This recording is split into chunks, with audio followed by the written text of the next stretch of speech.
اذان بمصحف رویش نگاہ نکشایم، میں اپنے محبوب کے مصحف رخ کی طرف اس لیے آنکھ نہیں اٹھاتا اذان بمصحف رویش نگاہ نکشایم، اذان بمصحف رویش نگاہ نکشایم، کہ پادرازیے مژگان ظہور بے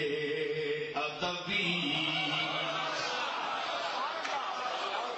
اپنے محبوب کے چہرے کی طرف میں آنکھ کیوں نہیں کھولتا؟ میں ذرا اپنے سامعین کو اس منظر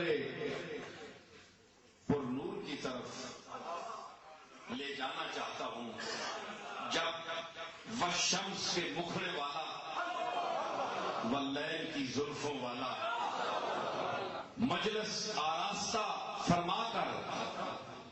حرم نبوی میں حرم شریف میں تشریف فرما ہے، اور ارد گرد صحابہ کا جمع غفیر، سیدنا صدیق اکبر، سیدنا فاروق اعظم، سیدنا عثمان غنی، سیدنا علی المرتضی اور بلال، ابو ہریرہ، ابن عباس، سب غلام بیٹھے ہوئے ہیں۔ تو حدیثوں میں آتا ہے کہ صدیق اکبر بئی قرب، بئی عرفان مزاج نبوی، بئی مزاج شناسی نبوت،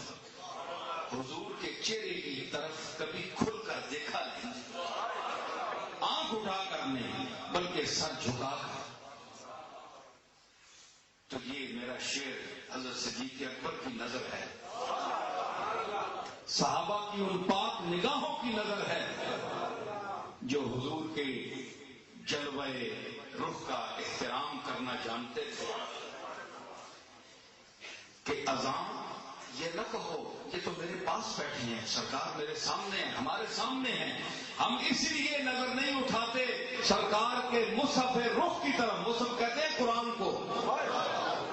چہرے کے قرآن کی طرف اس لیے نظر نہیں اٹھاتے کہ پادرازیے مژگان ظہور بے ادبی، کہ پلکیں جب آنکھ اٹھائیں گے تو پلکوں کے پاؤں لمبے ہو جائیں گے، آنکھ اٹھاتے ہیں نا تو پلکوں کے پاؤں، حضور کے چہرے کی طرف پلکوں کے پاؤں کہیں نہ ہو جائیں، اس لیے صحابہ کی نظریں جھکی رہتی ہیں۔